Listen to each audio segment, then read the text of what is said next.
네, 안녕하십니까. 세계 건강 행복 포럼 회장 심동섭입니다. 저는 현재 정부 산하의 한국전자무역 상거래진흥원 이사장을 맡고 있습니다. 또한 법무법인 웅빈의 프로젝트 단장을 또 맡고 일을 하고 있습니다. 오늘은 세계 건강 행복 포럼에서 주관하는 건강 특강 알기 쉬운 동양의학을 좀 설명을 드리도록 하겠습니다. 보통 동양의학 하면은 전통적인 그 한의학을 중심으로 한 의료의 한 분과로 생각할 수 있는데, 동양의학은 어떻게 보면 철학에 기반해 둔 이론 체계, 그리고 의학과 접목된 거라고 볼 수가 있습니다. 동양의학은 동양 철학인 역학에 기반을 두고 있습니다. 그 역학이라는 것은 우리 흔히 이제 주역을 많이 얘기하고 있는데, 주역보다 더 오래 전에 우리의 직계 조상인 환족이 11,000년 전에 우주를 연구한 가장 지구상의 오래된 이론입니다. 역학에 근거해서 하늘과 땅 그리고 사람, 천지인으로 나눕니다. 천은 양의 기운이 많이 모여 있는 거로 설명드릴 수 있고, 땅이라는 것은 음의 기운이 축적에 의해서 이루어진 겁니다. 그리고 하늘과 땅 사이에는 온갖 삼라만상이 많이 있습니다. 생물도 있고 무생물도 있고 그리고 광석 이런 등등 여러 가지가 있는데, 우리 왜 사람으로 보통 이걸 상징해서 하느냐 하면은 그 삼라만상 중에서도 우주의 원리가 가장 농축돼서 집약된 것이 사람이라고 봅니다. 그렇기 때문에 사람이 삼라만상을 상징하는 거로 봐서 우주를 천지인 이렇게 나누게 됩니다. 그래서 인은 특히 우주 안에서도 양의 기운과 음의 기운이 적절히 조화된, 융합된 이런 존재다라고 볼 수가 있습니다. 천지인이 동양의 역학의 기본 사상이 우리 몸과 어떻게 연결되냐 하면은, 우리 몸은 정기, 신으로 이렇게 세 가지 이루어졌다고 봅니다. 정이란 것은 우리 몸을 말합니다. 영어로는 우리 바디죠. 그렇게 하고, 신이라는 것은 우리 마음, 영어로는 마인드입니다. 그리고 기는 이 둘을 이어주는 에너지의 덩어리라고 볼 수 있고, 기라는 것은 여러 가지 깊이 들어가면 좀 더 정과 신을 다 포괄하는 이런 성격이 있습니다만은, 여기서는 나중에 강론에서 좀 더 자세히 다루도록 하고, 정과 신을 연결하는 그런 강력한 결합 에너지다라고 말씀드릴 수 있겠습니다. 따라서 하늘의 기운은 신이 받아들입니다. 그리고 땅의 기운은 우리 정이 뭉쳐서 이루어진 존재로 보고요. 그리고 기는 우리 인간, 삼라만상 중에 대표적인 우리 인간과 상응된다고 봅니다. 따라서 정과 신을 강력하게 결합시킬 때 우리 생명력이 강한 것이 되겠고, 정과 신이 이어준 기가 어떤 계기로 약해지게 되면은 정과 신이 분리가 되게 됩니다. 근데 그거를 의학적으로는 죽음이라 이렇게 말씀드릴 수 있고요. 흔히 이제 혼비백산이라는 말을 많이 쓰고 있는데, 우리 몸이 땅으로부터 왔습니다. 땅의 음의 기운으로 왔기 때문에 정이 만약에 신과 분리되는 경우에는 정은 우리가 보통 백이 된다고 합니다. 100. 그리고 신은 하늘로부터 온 기운이기 때문에 정과 신이 분리가 되면 이 신은 혼이 된다고 합니다. 그래서 혼은 다시 자기가 원래 왔던 고향인 하늘로 날아가게 되고, 백은 자기가 왔던 땅으로부터 다시 흩어지게 되기 때문에 혼비백산했다라고 표현합니다. 여기 신은 하늘로부터 왔기 때문에, 하늘은 흔히 10개의 기운으로 이루어졌다고 보거든요. 우주 전체가 하나의 기 덩어리라고 볼 수가 있는데, 기 덩어리 중에서도 하늘에 속하는 이런 기를 10개로 유형화합니다. 유형화해서 그걸 갖다가 천간, 십기 이렇게 얘기를 합니다. 그래서 하늘의 주요 10가지 기능, 그리고 정은 땅으로부터 왔는데 땅은 12개의 기운이 있다고 합니다. 그래서 지지 12기 이렇게 표현합니다. 따라서 정과 신이 결합돼서 인간의 생명이 탄생하듯이 하늘과 땅이 결합돼서 인간이 태어나는 겁니다. 따라서 인간은 아까 기가 다 결합시키듯이 그 천간 10기와 지지 12기를 서로 교집합으로 하게 되면 120가지 기운이 인간한테 있다는 겁니다. 그렇기 때문에 인간사가 그냥 변화무쌍한 거고 헤아릴 수 없을 정도로 복잡하다는 거죠. 120개의 기가 존재한다는 얘기는 우주의 원리를 정확하게 잘 인식을 하고 그걸 정확하게 실천을 한다면은 120개의 기운을 다 달성할 수 있는 거죠. 그 얘기는 정기신의 어떤 원리를 잘 이해를 하고 정확하게 실천해 나간다면 우리는 120세까지 충분히 건강하게 살 수 있다라고 말씀드릴 수가 있습니다. 우리 몸에 해당되는 정이라는 우리 하드웨어를 말합니다. 하드웨어. 그리고 신은 컴퓨터의 소프트웨어. 그리고 기는 컴퓨터에서 말하면은 전력에 해당됩니다. 흔히들 이제 그 하드웨어하고 소프트웨어만 있으면 컴퓨터 돌아가는 거로 이게 생각하기가 쉬운데 사실 전력이 없으면 안 돌아가죠. 똑같은 식입니다. 그 하드웨어와 소프트웨어를 결합시켜서 융합시켜 가지고 컴퓨터로서 기능을 하게끔 하듯이 기가 강력히 그 교집합적으로 융합시키는 힘에 의해서 생명이 탄생하게 되는 겁니다. 따라서 몸과 마음 이거를 이어주는 기가 강력했을 때 생명 활동이 왕성하다 말씀드릴 수 있고요. 기는 우주의 가장 근원적인 요소, 불교에서 그거를 공이라고 표현합니다. 공. 그리고 정에 해당되는 어떤 즉 수축을 해서 어떤 걸 만들어낸 삼라만상을 색이라고 표현합니다. 그래서 공즉 지색, 즉 기가 모여서 색, 정을 이루었다. 삼라만상이 이루어졌다는 뜻이고요. 그게 반야심경에서 나오는 가장 기본적인 명제죠. 그 다음에 색즉 시공, 색이 바로 공이다. 그 얘기는 뭐냐면 삼라만상이 환원에 의해서 근원으로 환원시키는 힘입니다. 물리학에서 말하면 엔트로피는 근원적인 걸 환원시키는 힘이거든요. 그래서 그거를 응축된 힘을 근원 돌아가게 해서 다시 기로 가게 하는 것이 색즉시공이라는 뜻입니다. E = mc 자승이라는 것이 유명한 아인슈타인의 공식입니다. E 에너지죠. M은 질량, 그 입자, 정을 말합니다. 따라서 E = mc 자승도 정과 기 관계를 설명한 겁니다. 기, 에너지, E는 정과 속도에서 결정된다는 거죠. 그래서 그것이 유명한 물질과 에너지 전환을 공식화된 거고 아인슈타인 직접 실험을 하지 않았지만 그 후에 후대 학자들이 실험을 해서 이것이 입증이 됐습니다. 그래서 현대 자연과학은 쉽게 말하면 역학에서 이미 주장해 놓은 거를 열심히 실험이라는 방법을 통해서 검증을 한 겁니다. 마치 아인슈타인이 상상적 실험을 통해서 상대성 이론을 주장하고 우주가 휘어 있고 따라서 빛도 휘어진 공간에 따라서 천천히 흐를 수가 있고 만약 속도가 그 이상 된다면 우리 우주 바깥으로 나가게 되고 아주 강력한 그 응축된 힘에 의해서 블랙홀이 생긴다라는 것이 이미 그 역학에서는 만천년 전에 이미 다 주장한 내용입니다. 그래서 그거를 그 오랫동안 실험이라는 검증 방식을 통해서 현대 물리학이 입증을 한 겁니다.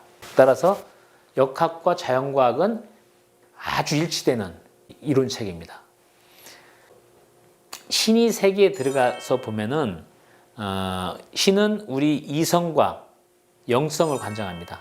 아까 이성이라고 했던 부분이 그 어떤 인포메이션, 그 감각기관으로부터 들어온 정보를 그 종합해서 어떤 판단을 내리는 기능입니다. 그 자체가 인포메이션이라는 뜻을 갖고 있죠. 이성이라는 것이. 근데 영성은 뭐죠? 이성이 작용되게끔 하는 근원적인 뜻입니다. 그래서 우리 신의 영역이 이성과 영성으로 구성되어 있고 기가 정을 통제를 합니다. 정 안에는 우리 5개 감각기관이 있습니다. 우리 몸 안에 눈, 귀, 코, 혀, 신체 5감 있죠. 5감. 그걸 갖다가 불교에서는 전오식 앞에 있는 5가지 감각기관이라는 뜻입니다.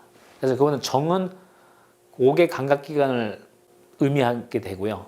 신에서 말하는 이성이 요거를 종합해서 판단 내리는 기능을 합니다.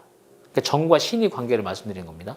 영성은 전체를 포괄하는 이런 뜻을 갖고 있는데, 그럼 기는 뭐냐? 기는 감성의 기능을 갖고 있습니다. 감성이라는 파장이죠. 기본적으로 감성은 조용히 있질 않아요. 끊임없이 변화합니다. 그것이 이제 불교에서 말하는 번민. 그리고 옥의 감각기관을 뿌리 있게 연결시키는 것이 욕구입니다. 욕구. 그래서 기는 욕구와 감성을 관장합니다. 이 욕구는 우리 정과 긴밀하게 연결되어 있기 때문에 우리 전오식 앞에 5가지 감각기관하고 깊이 연결됩니다. 그리고 그 감성이라는 것은 환경과 나를 구분하는 의식입니다. 그래서 환경을 불교에서는 법이라고 하고 자기를 아라고 하거든. 법, 아를 구분한다 해가지고 그 말라식이라고 표현해서 제7식을 말합니다. 그래서 불교에서는 역학에서 말하는 이런 거를 용어를 좀 바꾼 거예요. 아까 기를 공이라고 표현했고 정을 색이라고 표현했듯이 전오식은 안, 이, 비, 설, 신. 그래서 5가지 앞에 있는 감각기관이다. 불교를 교리를 과학적인 역학적으로 해석하면은 굉장히 명료합니다. 그걸 너무 추상적으로 자꾸 해석을 하면은 끊임없이 복잡해지는 건데요. 사실은 불교에서 말하는 뜻이 그 뜻과 똑같습니다. 그러니까 진리는 가면 갈수록 단순해지고 편해집니다. 그래서 전오식, 육식, 칠식, 팔식 이거를 다뤄서 어떤 우리 인식 체계를 연구한 그 학파가 유식론, 불교에서 말하는. 근데 그게 가장 어렵다고들 얘기하는데 사실 역학의 개념을 상응시켜서 서로 대비해서 보면은 그게 어렵지 않은 겁니다. 우리 몸은 분석을 하면은 정, 마인드에 해당되는 신, 그리고 그걸 강력히 이어주는 생명의 에너지 기. 그런데 그거는 우리 신체를 볼 수 있죠. 다음 우리 바깥에 있는 환경과의 관계는 상호 주고받을 겁니다. 환경으로부터 우리 몸에 들어오는 거, 이게 의미죠. 영어로는 인풋, 투입이라고 볼 수 있고요. 그 다음에 우리 몸에서 환경, 우주로 나가는 거, 이게 양이죠. 영어로는 아웃풋, 산출이죠. 그래서 그걸 저는 이제 그 용어를 정기신 음양 모형이다. 우리가 어떤 원리를 알 때 모형을 상정하면 가장 단순해지면서도 체계적으로 파악을 하게 됩니다. 저는 그래서 정기신, 몸과 마음 말하는 거고, 우리 환경이 우주하고 상호작용, 환경에서 우리 몸을 작용하는 음과 우리 몸에서 환경을 작용하는 양, 그걸 대비를 시켜보면은 음은 뭔가를 수축해서 뭘 만드는 힘이라는, 생명력이 음과 양의 결합이지만 보다 음의 역할이 크다는 거죠. 그래서 음을 앞세우는 거고요. 또 하나는 만들어지기 때문에 결과적으로 눈에 보입니다. 우리 선조들이 형이상학적인 것만 추구한 거든 민족으로 알고 있는데 전혀 그렇지 않습니다. 눈에 보이는 걸 먼저 많이 강조를 했어요. 그래서 눈에 보이기도 하고 뭔가를 만드는 힘이다 해서 음을 양보다 앞에 내세운 겁니다. 그리고 양도 뭘 만드는 데 도움을 주지만 이거는 환원시키는 힘이 더 크기 때문에 만들어진 걸 흐트러져서 환원시키는 거죠. 그래서 양 이렇게 해서 음을 앞세운 거고, 양은 발산되기 때문에 보이질 않습니다. 보이는 거 그리고 만드는 거, 양은 안 보이는 거고 근원으로 돌아간 거기 때문에 좀 더 인포메이션 측면으로 중요한 건 양이 중요하지만 현실적으로 보면은 음이 더 중요합니다. 그래서 음양을 내세운 거고, 음양 이론 이를 가지 양음이라고 표현하지 않습니다. 그런 식으로 봤을 때 우리 몸도 정기신 요 순서대로 우리가 연구하고 이해하는 게 더 중요합니다. 그래서 정부터 먼저 살펴보겠습니다.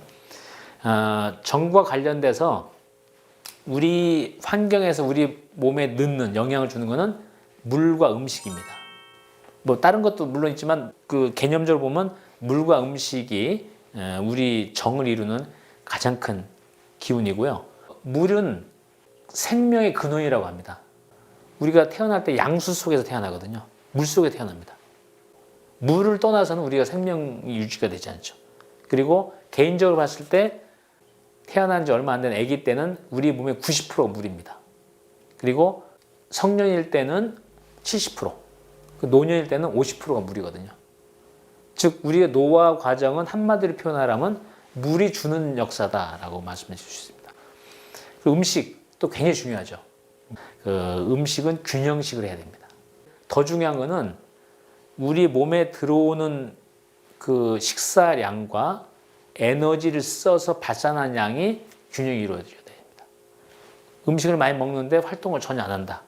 그러면 그 음식이 들어오면 산소와 결합해서 세포에서 에너지를 발생시키면서 이산화탄소가 나오거든요. 그것이 내호흡입니다. 근데 음식은 많이 들어왔는데 활동해서 에너지를 쓰지 않으면 그걸 전부 다 지방으로 전환돼서 남게 되죠. 따라서 정의 단계에서 음과 관련해 본다면 물을 잘 섭취하는 게 중요하죠. 2리터 정도의 물을 약알칼리성 상태로 칼륨이나 마그네슘이 많이 포함되는 미네랄이 포함되는 경수를 마셔주는 게 좋습니다.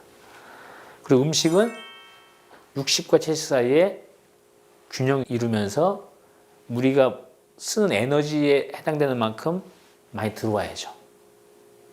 그 환경적으로 우리가 몸에서 내보내는 거, 이건 대사죠.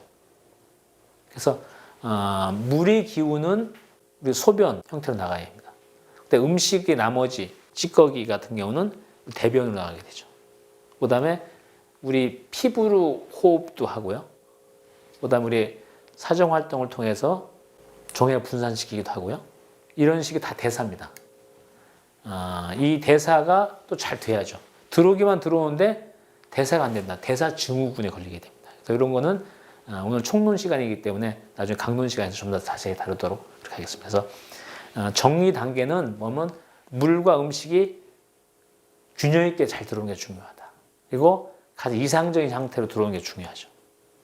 그리고 그만큼 소대변과 피부 호흡이라든가 사정 이런 활동을 해서 잘 대사가 되는 것이 굉장히 중요하다. 그래서 휴식과 대사가 균형 유지로 된다라고 말씀드릴 수 있고요. 정은 기가 통제합니다. 기는 신이 통제합니다. 그래서 정의 대표적인 것이 뭐죠? 혈과 혈관, 그 다음에 림프, 우리 면역이 이루는 림프와 림프관, 그 다음에 신경과 신경계통, 이런 것이 우리 정입니다. 다 눈에 보이죠. 근데 그거를 실질적으로 통제하는 거는 우리 눈에 보이지 않아요. 그것이 기고, 기가 흐르는 그 길이 있습니다. 길.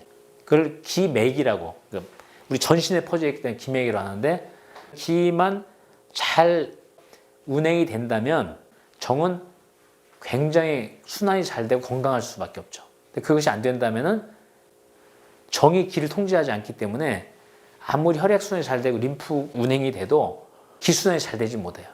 근데 기순환이 잘 되면 어떻게 돼요? 정은 저절로 잘 되기 때문에 정이 기를 지지하는, 서포트하는 기능은 있어요. 그렇지만 통제 기능은 없습니다. 기에 영향을 주는 환경으로 들어오는 요소는 호흡입니다. 그리고 기가 환경으로 뭔가를 내보내는 부분은 수면이에요. 그러니까 호흡은 이 두 가지가 있습니다. 첫째가 공기호흡이에요. 공기호흡은 우주에 있는 산소를 받아들이고 그 산소가 허파로 들어오는 것까지가 외호흡입니다. 코나 입을 통해 들어오죠. 그래서 정맥이 이제 우리 허파로 심장에서 동맥을 그럼 그걸 산소가 치환이 돼요. 그래서 동맥이 전신에 그 산소를 운반해 줍니다. 운반해 주면 세포 안에서 미토콘드리아가 음식과 결합되면서 탄수화물을 포도당으로 바꿔서 포도당의 에너지의 원료로 쓰이게 됩니다. 그걸 바꿔주는 역할을 하는 것이 세포호흡 역할이고 그것을 내호흡이랍니다. 안에서 이루어진다 해서 에너지원인 당이 생기면서 이산화탄소가 나오게 되고요. 그걸 다시 허파로 보내서 바깥으로 내보내는 거. 그래서 산소를 들이키고 이산화탄소 내뿜는 것이 외호흡. 겉으로 보면 이것이 모든 인구 같은데 사실은 더 중요한 거는 어떻게 보면 산소가 세포에 갔다가 세포에서 에너지를 만들고 그 이산화탄소를 허파까지 보내는 내호흡. 이게 더 중요하죠. 외호흡과 내호흡이 있듯이 우리 호흡에도 기호흡이라고 있습니다. 공기하고 기는 다른 개념이에요. 정을 통제해서 우리 몸을 원활하게 운행해주는 기는 명문혈을 통해서 우주의 좋은 기운, 원기라고 하고 진기라고도 합니다. 그것이 명문으로 들어와서 우리 몸에 있는 사기, 나쁜 기운 내보내는 겁니다. 즉, 그 좋은 기운을 받아들여서 명문을 통해서 하단전에 축기되어 있는 상태를 정기, 바른 기운이라는 거죠. 그리고 기호흡 통해서 바깥으로 내보내는, 그 사기를 내보내는 것을 그 장신과 용천을 통해서 내보내는데 그거를 외호흡과 대응되는 의미에서 외단전호흡이라고 하고요.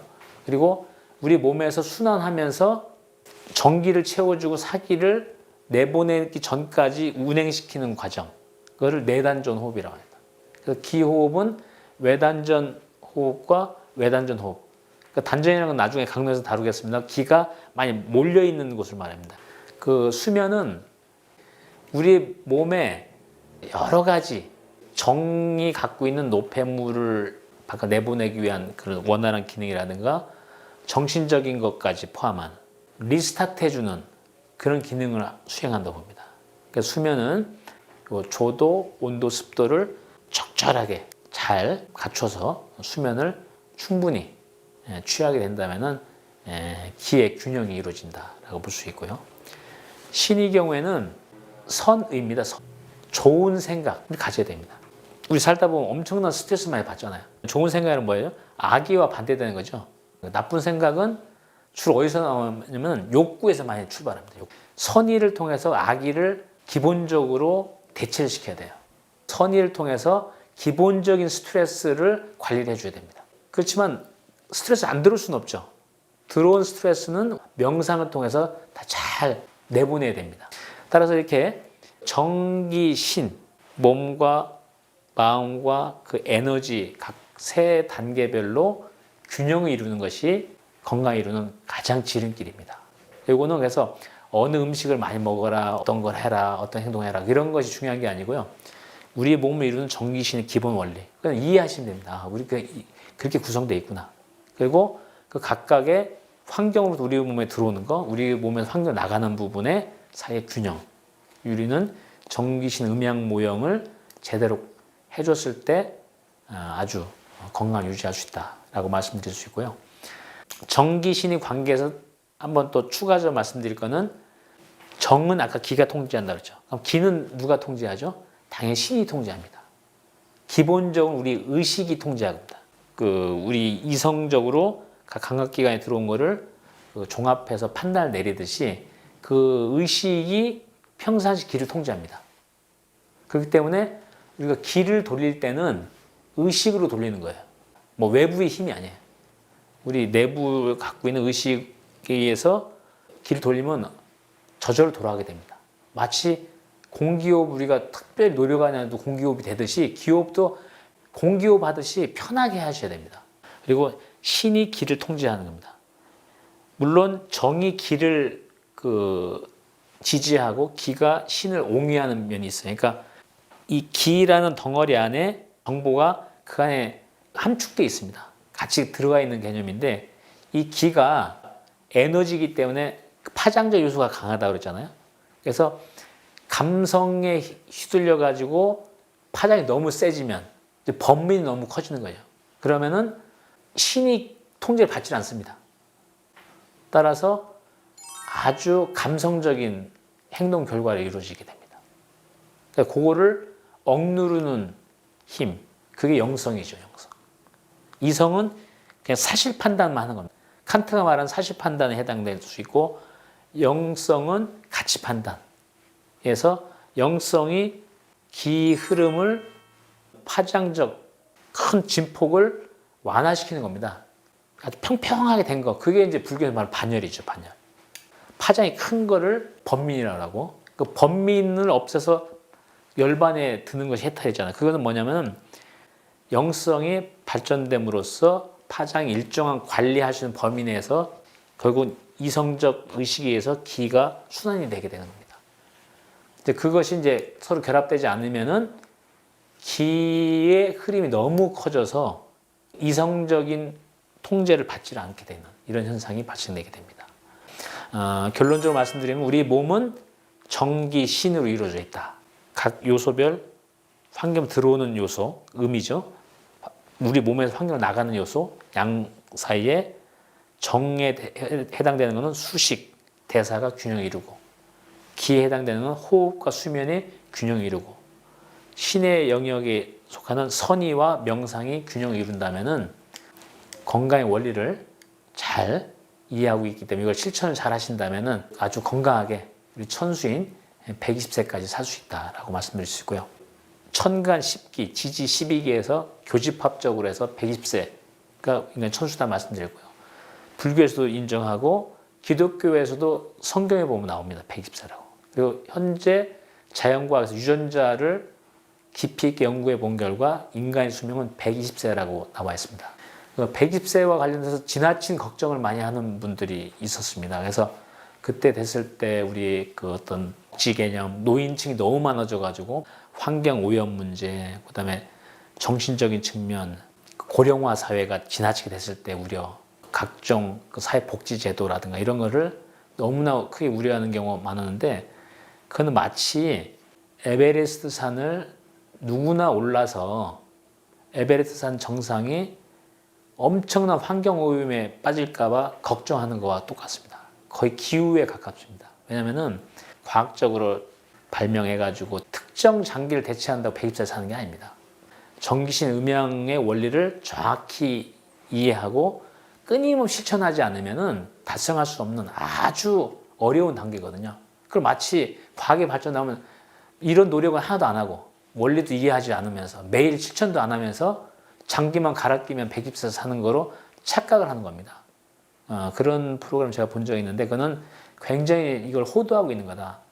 120세라는 거는 아주 이런 걸 정확히 알고 매일매일 끊임없이 실천을 했을 때 얻을 수 있는 아주 고귀한 열매지 누구나 이런 원리를 알지도 못하고 실천을 전혀 안 하면서 행동은 정말 엉뚱하게 하면서 과학의 발전에 의해서 의학의 발전에 의해서 어떤 조치만 받으면 그 살 수 있는 나이로 생각해서 그렇게 됐을 때 우리 사회가 엄청난 문제에 봉착할 것처럼 생각하지만 전혀 그렇지 않습니다.